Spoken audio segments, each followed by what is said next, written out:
Hi, I'm Jill Townend, and I'm delighted to be speaking to you about communication research, and especially the Rett Syndrome Communication Guidelines, a project that has been and continues to be very close to my heart. Now, we've already had some great speakers, and we have more to come. And one thing that I think is apparent from everything that has been said is how everything is so closely connected in Rett syndrome. Every symptom, every feature has an impact on all aspects of life.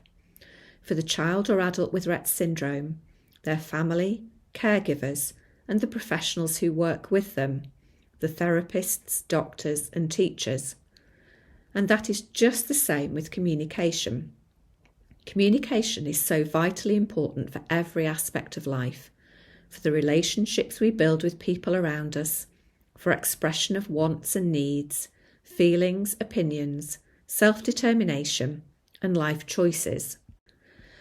And that is why a team came together in 2016 with funding from rettsyndrome.org, now the International Rett Syndrome Foundation, in a project to develop the Rett Syndrome Communication Guidelines, an international set of guidelines for the assessment, intervention, and long-term management of communication that parents and caregivers and the whole team around someone with Rett syndrome could learn from and use to provide a basic standard of care and provision, regardless of where in the world they are.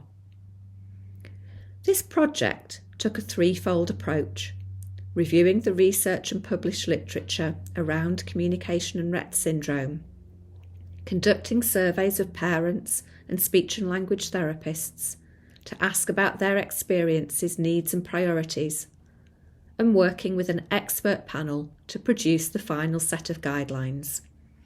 In total, 650 people from 43 countries contributed to the project in 16 languages. And the first set of English language guidelines were published in 2020. Here you can see the 8 sections that the guidelines fall into: guiding principles, professional practice, features of Rett syndrome and coexisting conditions, strategies to optimise engagement, assessment, AAC assessment, assessment of AAC system and device, and intervention. So let's take a very brief look at what some of these sections include. I've already mentioned that everything is interconnected in Rett syndrome, and here you can see a figure that highlights how all of the things that you're hearing about in this conference impact communication. For example, altered muscle tone and movement difficulties, breathing and respiratory problems, impaired sleep, gastrointestinal issues. This figure is taken from section 3 of the guidelines, and there we talk about each of these things and how they can affect communication. And that's something that it's important for everyone to know. In the following section, section 4, we talk about some of the things you can do to help alleviate the impact of these features on communication. And we also talk about important things that communication partners can do to support communication in any situation.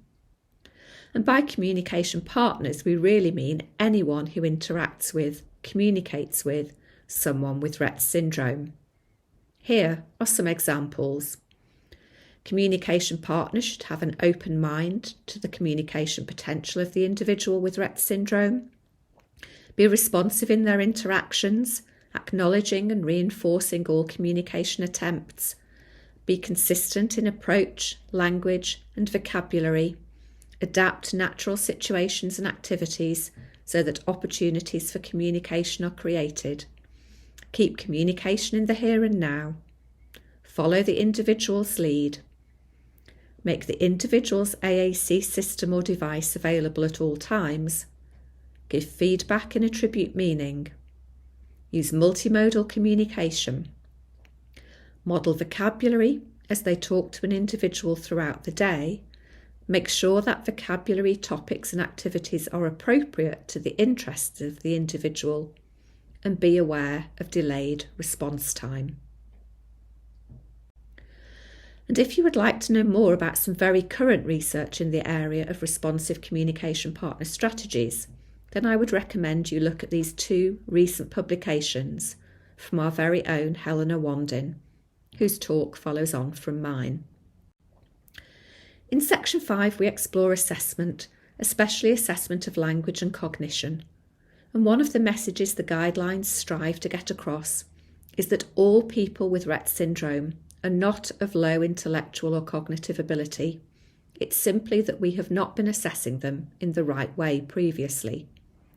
People with Rett syndrome have intelligence and can learn, but need a way to be able to show that.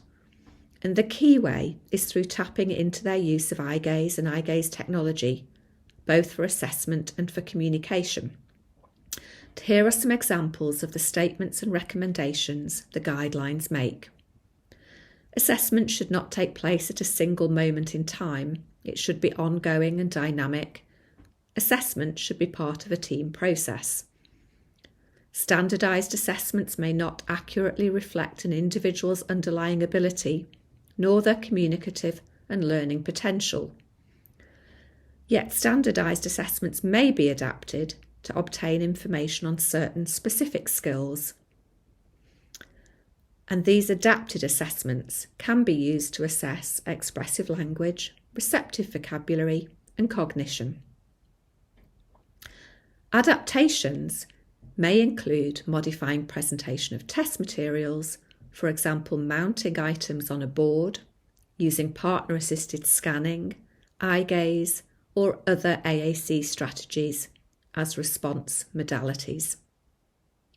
Assessments should include identification of the most appropriate access method for an individual, for example, their eyes or their hands. And largely, eye gaze is the best access method for assessment of cognition and assessment of receptive and expressive language skills. And once again, if you'd like to know more about recent research which demonstrates the value of adapting assessments, here are some publications I'd recommend. One of which was a study that I undertook with two colleagues in the UK, Callie Ward and Shula Chiat, to assess language and cognition, based on two earlier studies in America and Israel. And then a slightly different type of assessment tool developed by Helena to assess visual attention. And in the final section of the guidelines, we explore intervention, a huge topic, with recommendations in many areas. Here are just a few examples. Communication should be developed across multiple modalities. An individual should have more than one AAC system or device for use in different situations and settings. A low-tech system should always be available as a backup for a high-tech system. Language intervention should begin with exposure to a robust vocabulary so that potential for communication is unlimited, and that robust vocabulary can be used in conjunction with a smaller set of choices that are appropriate for specific situations. Vocabulary in an AAC system should allow for change and flexibility. Developing a yes-no response is important for all individuals with Rett syndrome, and partner-assisted scanning can be used once a yes-no response has been established. Aided AAC can be introduced and used successfully in adulthood, and aided AAC can also be used by individuals who are ambulatory. And then communication intervention and management should start early and be lifelong. Goals to expand the range of communication functions should be included, and communication intervention will help the individual to become more autonomous as a communicator. Again, a couple of recent articles for further reading, reviews that provide interesting summaries of interventions for people with Rett syndrome, including communication interventions. And here, some recent articles focusing on the value of eye gaze technology for developing cognitive skills, communication, and independence for people with Rett syndrome. So, having given you a very brief overview of the guidelines, How can you access them and share the information? What languages are the guidelines now available in? We have several options for sharing information. We have infographics available in different languages, the handbook in both the full and reduced formats available in multiple languages, and a series of webinars. Here are links to some webinars that myself and another member of the project team, Teresa Bartolotta, have given in English for the IRSF. And here are the languages that the guidelines have been translated into. First, American English, British English, Brazilian Portuguese, Spanish, Swedish, Russian, Polish, a shortened version available in German, and soon to be published Dutch, Turkish, French, and Chinese. Finally, here are the references for the guidelines and an article we wrote about their development. And if you are interested in working with me on a translation into your own language, then please do get in touch. I'd be pleased to discuss that with you. Thank you very much for listening.